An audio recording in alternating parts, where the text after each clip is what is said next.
This video is going to talk about the notification feature inside of the Webex Teams platform. Now, before I get too far, I want to point out that Ed Technology has created a lot of awesome tutorials on their resource page. To get to that page, you're going to want to go to the mpsaz.org homepage, go to Departments, scroll over to Educational Technology, it's in the first column, and then once you're on this page, go to Resources here at the top. Inside of Resources, you can see all the resources are listed, but here at the bottom, there is a Webex section that not only covers Teams, but meetings. So it's a really cool resource and take some time to check it out. So we're going to go ahead and jump into the Webex Teams platform.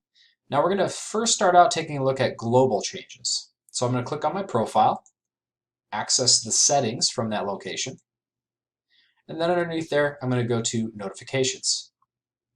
You can see at the top, this is the global setting for your notifications. You can change it to @mentions only if you decide.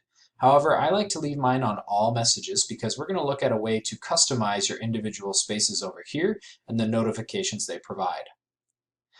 The one part in here that I think is actually very useful is down at the bottom where it says play sounds for. You can change the sound that it'll play for an incoming call. But you can also change the sound it makes for messages. So if you want to get away from the default beep, you can change it or simply set it to off and click Save. Now you'll no longer get any auditory responses when a message is sent to you. So we talked about spaces over here on the left-hand side. Let's change the notification settings for those. First thing, we're going to find a space that has to have more than one person in it. Unfortunately, if you have a specific person, you cannot change notifications for them. But what we'll do is we'll find a space like this. We'll right-click on that space and we'll go to Notifications.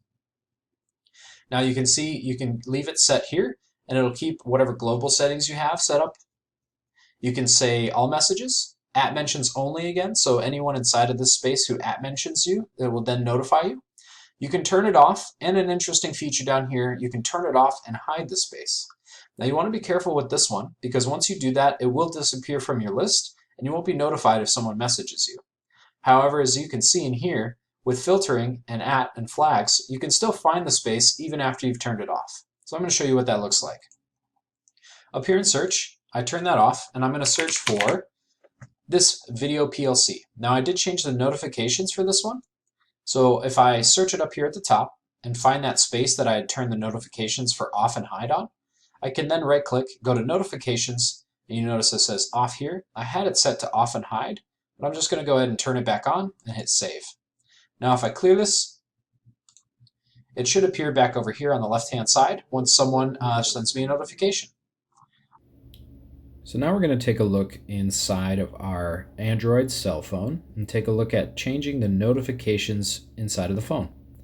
So to change global, we're going to click on my icon.